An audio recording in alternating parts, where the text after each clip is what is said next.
What's going on, guys? I just wanted to make a quick video on kind of explaining the whole Overshoe sole swap process. There are a couple of things that I found in doing this project that probably be helpful to other people that want to do it themselves. So first off,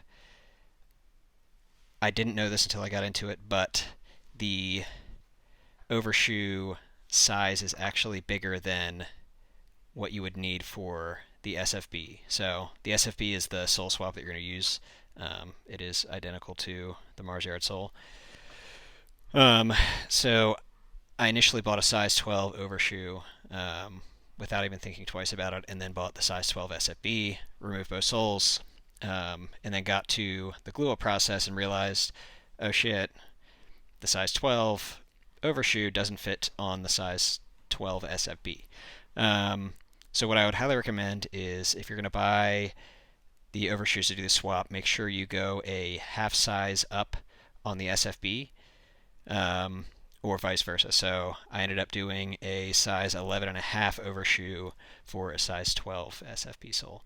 And you can kind of see the comparison here. So this is a size 12 SFB. This is a size 12 Overshoe.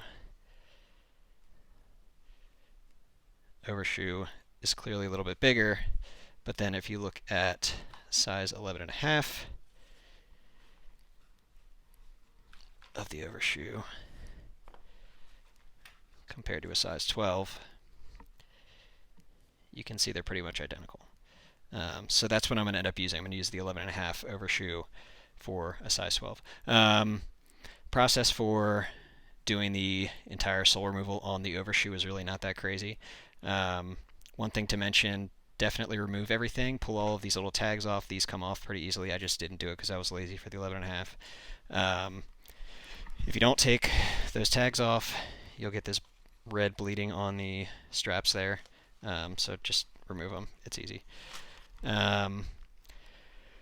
The best way to approach the removal process is to start at the toe. So what I do is I'll boil a big pot of water, leave it boiling the entire time I'm doing it because you're going to need to re-soak every time that it cools down. I start off on the toes because it's just easier to get a hold up here to separate the sole. It's a pain in the ass to separate this rubber from the Overshoe. It's super soft, so it likes to tear, and you feel like you're going to rip it the entire time. You're not. It's very strong, but just be wary of that. So once you get the toe fully removed, the hardest part then is going to be once you get into these transition sections and where the straps actually connect to the sole. So they sew those straps into the sole here. You can kind of see where I have it nicked up right there. It's a pain in the ass to get that off, so you kind of have to cut it out of the sole to remove the entire strap from that. Once you get to that point, you should be able to get all the way to the heel. The heel catches. I don't know if there's more adhesive down here, but every single one I've done, the heel has gotten caught up. You can even see it on the size 12s here where it's kind of ripped up there. But if you take your time, you won't have any trouble. I wanted to preserve the size 12 Overshoe so that I could build an Overshoe with the SFB upper, just so that I could have something like to display, because I knew that I wasn't going to just cut these up and throw them away. But just pay attention to that. If you go too fast, you will tear things like I did here. But if you take your time, it's really not that crazy. So basically what's going to happen is you're going to remove the entire sole, and what you'll end up having is the Overshoe still connected to the inner shoe, only by this thin white border. It's adhered to it. It's really hard to get off. I actually ended up using a vice grip to kind of grip on and tear it off from the bottom of the shoe. But this part completely wraps around the border of the shoe, so that does separate. Once that's separated, though, it's still going to be connected at the top up here. So what I've done, and I highly recommend doing this rather than trying to fully separate everything out, is just cut this seam as close to tight as you can. I use this really sharp knife and just try and get as close to the threading in here as I can. The other way to do it, which I did the first time and am regretting it now is actually fully separating it, but now I have to re-sew in that liner, and it sucks. So if you can avoid it, just don't do it that way, and cut it around the edge. Obviously, once you have that done, it's just a matter of glue up. One thing that I have noticed that I haven't done this glue up yet, obviously, is that everything wants to hide inside of the sole except for up here. So you'll see that even once I kind of press into this section here, you'll still start to see some of that white. So what I've done, I still need to clean this up, but I cut grooves into the sole so that I can kind of sink that portion of the toe down into the sole better. For glue, I'm going to use this barge cement. This is recommended by literally everybody that does sole swaps, so I'm just going to use it.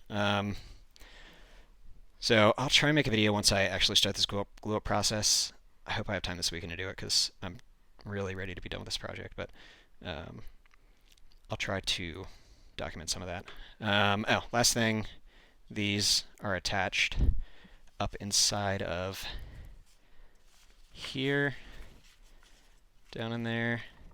I cut them as close as I can to the overshoe. My plan for this is to basically trim this bottom one so there's only like 2 inches left, so cut it like right there, have it aimed up, and then roll this over top of it, and then sew them together. Some people do these like double loops. I've seen on Instagram a couple people do like a loop here and a loop there. I just don't like it. That's totally personal preference. It's up to you guys. But yeah. Sizing, so this is a size 12 Mars yard, just like regular stock size 12. If you've worn Mars yards before, then you'll obviously have a better idea of what you want to buy. But as you can tell, so this is a size 12 from the Overshoe, and it is pretty similar in size. They're almost identical.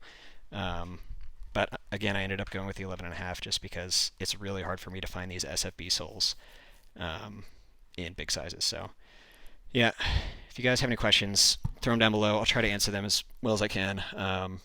But I think, honestly, the hardest part about all of this is finding a proper SFB to even do the sole swap if you have big feet. They're not sold by Nike anymore, so you have to find stuff that's either on eBay or maybe if you're lucky you'll find something on Goat or Grailed. But StockX doesn't seem to really have much at all. But yeah, again, leave comments down below. I'll try to answer them.